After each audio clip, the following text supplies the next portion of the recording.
WOR. Linda, go ahead. You're up on the Savage Nation. Dr. Mike, I love you. I am what you would refer to as a left-wing nut. However, I love listening to you, and I'll tell you why if you would like. But I wanted to ask your opinion. In all of the major health care policies, abortion is already covered.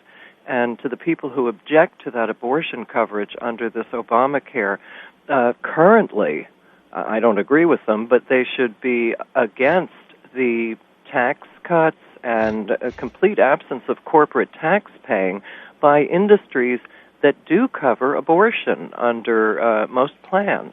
The abortion issue has been covered, and unto itself it's important, but I'm not going to cover it because others have done a better job than I could do. What do you think about my idea for using the religious freedoms clause of our Bill of Rights to challenge Obamacare if we're opposed to it? Well, I think it would have to be extended to challenging more than Obamacare. For example, the Pope came out against the war, and any Catholic. Whoa! Now you're reaching now because you're being facetious. The Pope didn't pass laws that would require anyone to do anything, did he? No, but under the aegis of the Catholic Church, Catholics. Yeah, but the Catholic Church doesn't have judicial powers. It's a suggestion that you follow the laws of the church, and not everyone's a Catholic.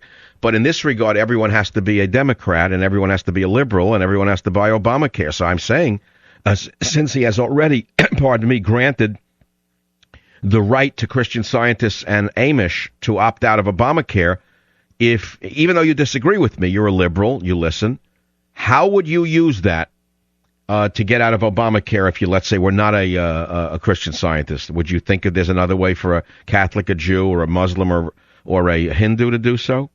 Well, I think the people who disagree with abortion do have the right to go to court to See, but you're going back to abortion because what you did was you're a plant caller from Obama, and you're just reading from a script. So why don't you put the script down now, Johnny, and try to be a big boy and actually try to engage in a dialogue? You want to do that?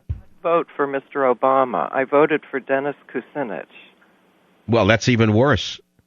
Yeah, Dennis Kucinich is like Trotsky to Obama's Marx. I was in favor of single payer. I don't approve of the Obamacare thing. But why is it that you can't answer a question? Why is it you keep going back to what you called to say? If it's talk radio, talk implies a two-way street, a conversation.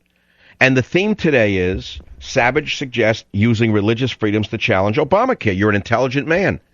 I mean, obviously, you're intelligent enough to try to challenge some of the ideas of your opponents, and I respect that. But we're going to challenge the ideas of our opponents, and I'm asking you if you think that there is any way to do so if one doesn't want it.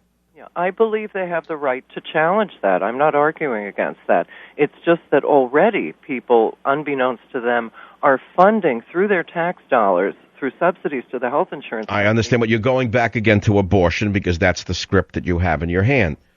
What if the government passes in 8 years to a radical right-wing government, and the radical right-wing government starts to legislate sexuality, and they pass a sexual reform bill? Everybody must practice the same type of sexuality. What would happen then? Well, I think there'd be riots. Why would there be riots? I think people would see once their own real privacy were invaded that something was desperately wrong. What if the government said you can only practice heterosexual sex between man and woman? Would there be riots in the country? Well, either that or... Of course there'd be riots in the country. The government has no right to legislate sexual behavior. We all agree on that, right? Then why the hell does the government think it has the right to legislate medical care and the way we shall get it and who we shall get it from? Where does the government have that authority? I don't know whether they have the authority to do that, but I do agree. Well, I don't believe they do. The Commerce Clause prohibits it, as I've shown with the Schechter case from the 1940s, as does the Freedom of Religion Clause. And I could see why at least you are willing to listen to the show, but you probably listen because of my sense of humor rather than my politics, if you really do listen. Dr. Mike, I did not vote for Barack Obama. I am a lifelong... What do you think of my sense of humor in the laugh tracks today? Well, I'll tell you why I listen to you and why I like you. I believe that you are the least nasty, the least venal, what would be called right-wing talk show host on the air. I don't think that you are heartless, which many of them are. I think you have a grand sense of humor. And for a while... Thank God somebody on the left hears who I really am. But I'm a real leftist. I'm not what you see as a leftist. So you're not a real progressive. You're a genuine Democrat. No, I'm an old Democrat. I'm not a neoliberal, which is what we've got nowadays. All right. Well, I respect an old anything. If you've lived this long, you must be doing something right. Well, I enjoy your humor. Come on. That's a laugh track line. So what about the laugh track? Should I use them or throw them out? Yes, because it's a lot like WWF. I like that, and that's why I like you. What, you mean you like the laugh tracks? I think they should be played on all television channels during the news, frankly. Well, I think that they're funny when they're played behind a politician, to be honest with you. Give me an example.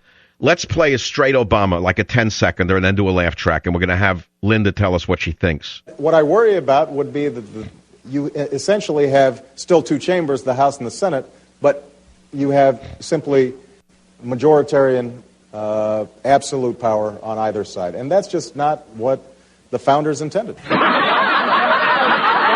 The reason the laugh track works is because that's what Obama said when he was a senator in 2005, when he opposed the very reconciliation tactics he's now trying to use. That's why it's laughable. Well, I think that if those laugh tracks were played after every sentence that every politician uttered, people would listen more to the content. You know, it's funny. Why is your name Linda? Well, I'm a woman. Oh, okay. Let it go at that. You have a very interesting voice, Linda. Anyway, Linda is my name, and I love it. My mother gave it to me because of that old song, "When I go to sleep, I don't count sheep." I'm 57, so I was born at that time. Do you sing? Do you sing at all, or? Yes, I do. How did I know? Are you a performer? Only in my own right, in my own life. Nothing. That means you're probably a great performer. I'm believe it or not, I've been a waitress for 45 years, and I call myself an actress struggling to become a waitress. But like when you wait on people, there are days you probably despise your customers, correct? How do you get through that? I make them love me. I play practical. Interesting. It's a reverse psychology of the inner angst. Yeah, because if they're going to be coming in every night, you want them to tip you well, and so I really make people want to come out to eat. But let me ask you something. No, this is interesting. It's very much like any other performance in a way, waiting on a table. So you come in pissed off, you don't want to do the job, you resent it, you're 57, you think you deserve better, you don't know how you wound up there, blah, blah, blah. But you go in there and you put out the best vibes you can, and do you feel better at the end of the night than you did coming in? Only because my pockets are full. Oh, come on now, but by being nice, don't you feel better? Do you know what I do? Especially older people who don't feel paid attention to. I love to get those people laughing. So there's a decency in you, even though you're basically a nasty person. Well, come on. Come on. I'm nasty. I took care of 5 younger brothers and sisters. I'm a nice person. You did? You yeah. did. I'm just testing to see if I can get some anger out of you to see who you really were. I mean, because I don't believe you're really Linda. I believe that you're probably Howard Dean or somebody. Linda, let me ask you something. What do you think of Sean Penn wishing rectal cancer on people who oppose him?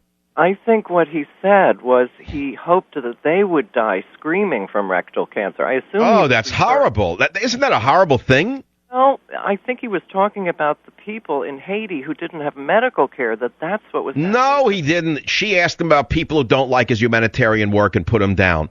He said he hopes they die of rectal cancer. You heard it. Well, he should have called me, because I would have told him not to say that. Linda, of course not. Now, let me ask you something. Somebody who would say that about people he doesn't know, is he obsessed with that region of his body? Oh, gosh. I would assume he's obsessed with more with female genitalia, traditionally. I don't know. Well, you see, that raises an interesting question, that he would raise that as an illness. He didn't say, I hope they get heart attacks. He didn't say, I hope they get cancer of the brain. Look what he said, cancer of the rectum. I don't know what he meant by that. I don't presume to speak for him. I only speak for myself, and I speak for you to my friends.